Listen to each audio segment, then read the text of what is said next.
one thing about broke people, they always angry. And I know because when I was broke, I would find myself, and now that I reflect on it, it's really funny. I would find myself being irritated by everything. I would find myself being irritated by the smallest inconvenience. I would find myself very easily angered or frustrated. Um, and it would be difficult for me to really unpack my emotions in a healthy way. It would be difficult for me to not be reactive. And the reason I make that connection and the reason that I think that is because when when you don't have money, like when you're broke, you can't even be emotionally regulated because everything is tiered to that.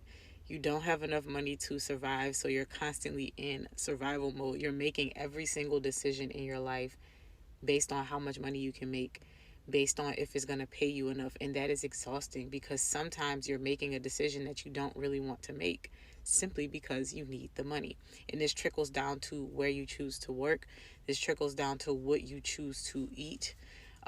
Because you also start to convince yourself that it's cheaper to invest in certain foods when really it's not, because you're investing in foods that are cheaper but they're nutrient dense, and you would be much better off by eating less of the whole foods that you need and by taking the time. But then you feel like you don't have the time because you're broke and you're struggling.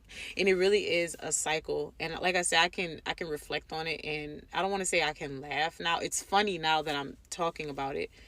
But even with road rage, just I noticed that when you don't have money, everything stresses you out.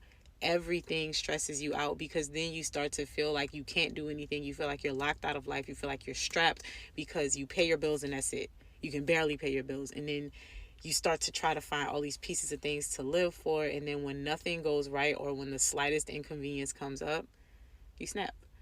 And so, if you are in that position, I encourage you to take some time and to reflect. I've talked before about how if you're overweight and broke, that's probably linked to gluttony and lust. Just revisit those things, surrender it, and bring it to the Most High in prayer. Ask Him to show you the things that you're doing that are keeping you stuck in those cycles, and really be actively involved in the process of trying to undo it. Even when I talk about womanhood and when I talk about the things that you can do to make your life better as a woman, one of the things is fixing your finances so that you can evolve, so that you can thrive, so that you're not stuck in this shell and always anxious. So I don't know who that's for. Hopefully that helps you. Hopefully it's a blessing to you, and hopefully you do what is necessary and you don't just watch this video and say that's a really good point.